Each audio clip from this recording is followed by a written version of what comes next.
Jordan Peterson isn't someone you'd expect to talk about miracles and faith. He's a clinical psychologist, a fierce critic of modern ideologies, and a man who has spent his life dissecting human behavior through science and philosophy. But something changed, a moment so profound that it shook his intellectual walls. It wasn't just a theory or a passing thought. It was a deeply personal experience that led him to confront the figure of Christ not as a myth, but as a reality. What was it about this miracle that made Peterson say he accepted Jesus? Let's unravel this incredible journey together. Jordan Peterson is a name you've probably heard. Whether you love him, loathe him, or are simply curious about his work, he's a clinical psychologist, a professor, and the author of 12 Rules for Life, a book that has resonated with millions of readers looking for guidance on how to lead more meaningful lives. But Peterson's influence goes beyond academia and self-help books. He's become a cultural icon, especially for those who push back against what they see as the excesses of progressive ideologies. His unapologetic critiques of woke culture and political correctness have made him a champion for some and a lightning rod for others. Yet, when it comes to religion, Peterson has always been careful, almost reluctant, to define his stance. The question, "Do you believe in God?" seems to frustrate him to no end. He's said on multiple occasions that it's not a simple question to answer, and honestly, you can see why. For him, belief isn't just about saying yes or no. It's something far deeper, an intricate web of psychology, philosophy, and action. He's explored the concept of faith not as a theologian might, but through a psychological lens, examining how belief systems shape people and societies. This approach makes his perspective both fascinating and elusive, leaving many of us wondering, what does he truly believe? Peterson's relationship with organized religion is, let's say, complicated.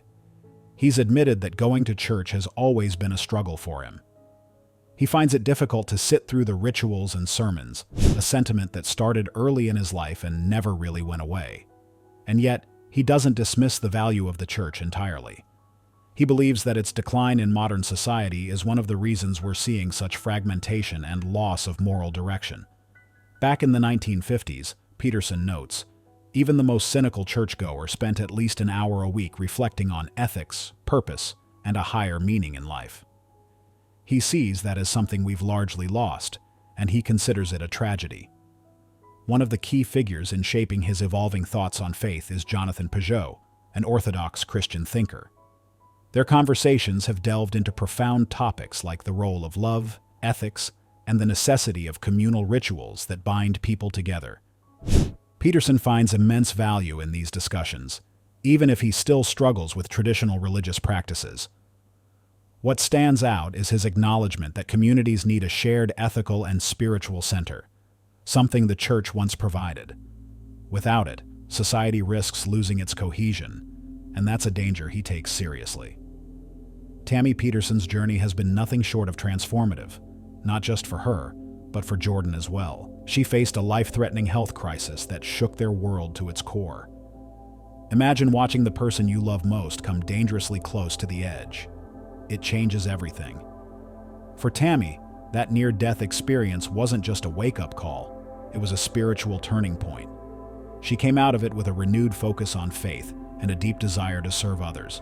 Her actions became a living example of what it means to live with purpose and devotion. Tammy started dedicating herself to helping people, not just within her family, but beyond. She began engaging with religious communities in a way that made her faith tangible, practical, and deeply impactful. For Jordan, this was a revelation. He'd long thought about faith as something abstract, philosophical. But watching Tammy embody it in her daily life, living her faith rather than just talking about it, opened his eyes to something profound. What struck him was how her example highlighted what he calls the missing praxis in Western Christianity. Churches often focus on belief as a set of rules or rituals, but Tammy's actions showed that faith is about doing. It's about living in service to others, grounded in love and truth. Jordan saw her actions as filling the gap between faith as an idea and faith as a lived reality. It wasn't about attending church every Sunday, but about embodying the values of love, community, and service every day. This deeply affected him, pushing him to reevaluate his own understanding of belief and its place in his life. Jordan Peterson has always been a thinker, a man of logic and reason. But over time, his worldview began to shift in ways he didn't expect. He started rejecting the materialist view of the world, the idea that everything is just matter, just stuff. Instead, he realized something far more profound. The world isn't made of matter, it's made of meaning. That might sound like a small distinction, but it's huge. Meaning, he believes, is what captures our attention, shapes our actions, and gives life its depth. This realization brought him to a powerful idea. The narrative world and the objective world aren't separate. They touch, and sometimes they overlap in ways that feel almost miraculous. He calls this synchronicity, and it's something he's experienced many times in his life. For him, these moments are undeniable evidence that the world operates on more than just cold, hard facts. There's something deeper at play, something meaningful, something sacred. Peterson's evolving understanding of belief has been just as intriguing. For him, belief isn't about what you say you believe. It's about how you act. Saying, "I believe in God," is easy. Living as though God exists, that's where the challenge lies. Peterson has made it clear that he's trying to act as if God exists, but he's also the first to admit he's imperfect at it. He sees belief as something that must be lived out through courage, truthfulness, and love. At the same time, he wrestles with what it means to fully embody the Christian ideal.